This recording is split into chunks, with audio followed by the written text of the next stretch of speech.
Pyramid, pharaoh और छिपे हुए खजाने। चलिए इनकी दुनिया में चलते हैं। आज हम समय में थोड़ा पीछे जाएंगे, प्राचीन मिस्र की उस रहस्यमयी और शानदार दुनिया को समझने। एक ऐसी सभ्यता जो हजारों साल बाद भी हमें अपनी तरफ खींचती है। तो सवाल यही उठता है कि आखिर ऐसा क्या है इस सभ्यता में? मतलब रेत के नीचे दबे इसके राज, इसकी वो विशाल संरचनाएं, इसके देवता और राजा। ऐसा क्या है कि 3000 साल गुजर जाने के बाद भी ये दुनिया भर के लोगों को इतना फैसिनेट करती है? चलिए इस सफर में मिलकर इसका पता लगाते हैं। अच्छा, आगे बढ़ने से पहले एक छोटी सी बात। सोर्स मटेरियल में इस सभ्यता को अक्सर मिस्र सभ्यता भी कहा गया है। ऐसा इसलिए क्योंकि हिंदी उर्दू में इजिप्ट को मिस्र कहते हैं। तो जब भी मिस्र शब्द का इस्तेमाल हो तो इसका मतलब प्राचीन इजिप्ट ही है। ठीक है, तो अब जरा गहराई में उतरते हैं। देखिए, किसी भी महान कहानी की तरह इसकी शुरुआत भी ना इसके सबसे बेसिक, सबसे जरूरी हिस्से से होती है, और वो है एक नदी। एक ऐसी नदी जिसने सब कुछ मुमकिन कर दिखाया। महान इतिहासकार हेरोडोटस की ये बात बहुत मशहूर है और बिल्कुल सच भी। ये सिर्फ एक नदी नहीं थी, ये तो जैसे इस पूरी सभ्यता की जीवन रेखा थी। मतलब इस एक लाइन में मिस्र की जिंदगी के हर पहलू का सार छिपा हुआ है। सोचिए, नील नदी सच में सब कुछ दे रही थी। हर साल जब इसमें बाढ़ आती थी तो वो अपने साथ उपजाऊ काली मिट्टी लेकर आती थी, जो खेती के लिए किसी वरदान से कम नहीं थी। ये सिर्फ पीने के पानी और खाने का जरिया नहीं थी, बल्कि एक तरह का नेचुरल हाईवे भी थी, जिसने व्यापार और ट्रांसपोर्ट को बहुत आसान बना दिया। सच कहें तो अगर नील नदी न होती तो मिस्र की इतनी शान शौकत की जगह सिर्फ एक रेगिस्तान होता। तो जमीन तो मिल गई नील नदी से, लेकिन सवाल यह है कि इस जमीन पर राज कौन कर रहा था? इस नदी किनारे बसी सभ्यता के नियम कानून कौन बना रहा था? इसका जवाब हमें मिलता है मिस्र के समाज की बनावट में। देखिए, मिस्र का समाज ना एक बहुत ही ऑर्गेनाइज्ड, एक सख्त पिरामिड की तरह था। सबसे ऊपर बिल्कुल टॉप पर थे फराओ, जिन्हें सिर्फ राजा नहीं बल्कि धरती पर देवता का दर्जा मिला हुआ था। फिर उनके नीचे आते थे पुजारी, लेखक, कारीगर, किसान, और सबसे आखिर में दास। हर किसी की अपनी एक फिक्स जगह थी और उससे बाहर निकलना लगभग नामुमकिन था। और फिरौन की ताकत, उसकी तो कोई सीमा ही नहीं थी। जमीन, सेना, कानून, यहां तक कि धर्म, सब कुछ उनके कंट्रोल में था। तूतनखामून और रामसेस द्वितीय जैसे शासकों का कहा हर एक शब्द कानून होता था। उस पर कोई सवाल नहीं उठा सकता था, कोई भी नहीं।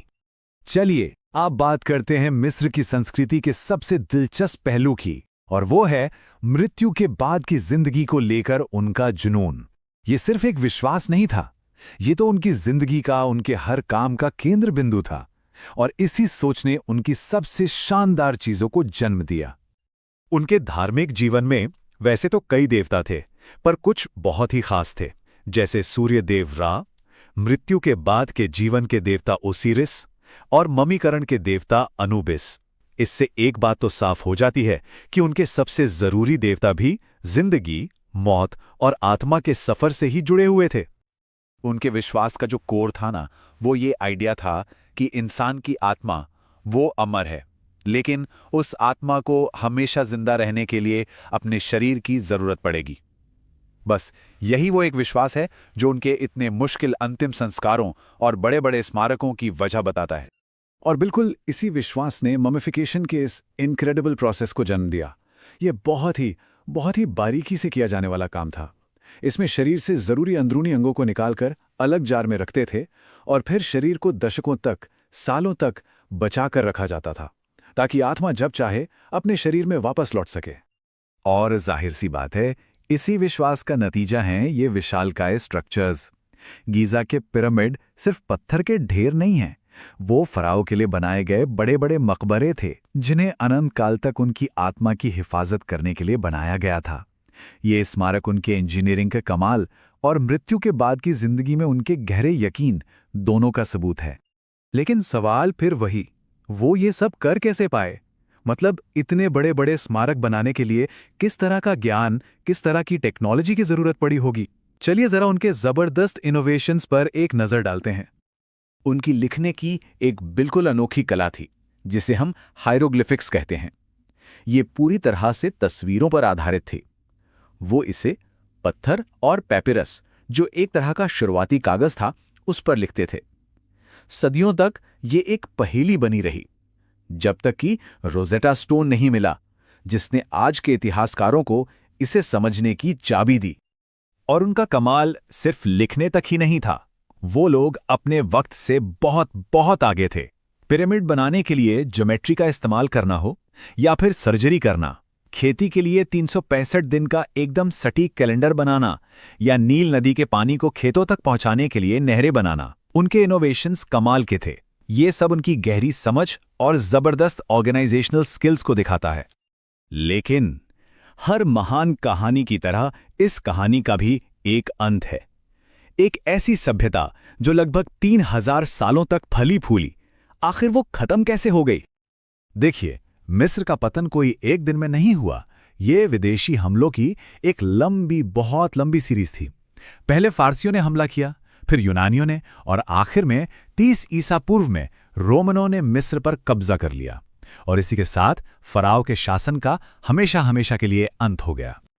तो कुल मिलाकर ये कई वजहों का एक कॉम्बिनेशन था। लगातार विदेशी हमलों ने उन्हें कमजोर कर दिया था। बाद के जो शासक आए वो उतने ताकतवर नहीं थे, और देश आर्थिक मुश्किलों से भी जूझ रहा था। बस इन सब चीजों ने मिलकर इस महान सभ्यता का अंत कर दिया। लेकिन क्या उनकी कहानी सच में खत्म हो गई? नहीं, बिल्कुल नहीं। वो अपने पीछे एक अविश्वसनीय विरासत छोड़ गए हैं। एडवांस साइंस, शानदार आर्किटेक्चर और अनंत काल में एक गहरा विश्वास। आज भी हम उनसे सीख रहे हैं, उनसे इंस्पायर हो रहे हैं।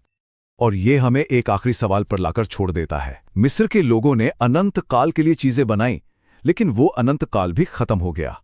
तो ये सोचने वाली बात है कि हम आज जो कुछ भी बना रहे हैं, हमारी विरासत क्या होगी और वो कितने समय तक चलेगी।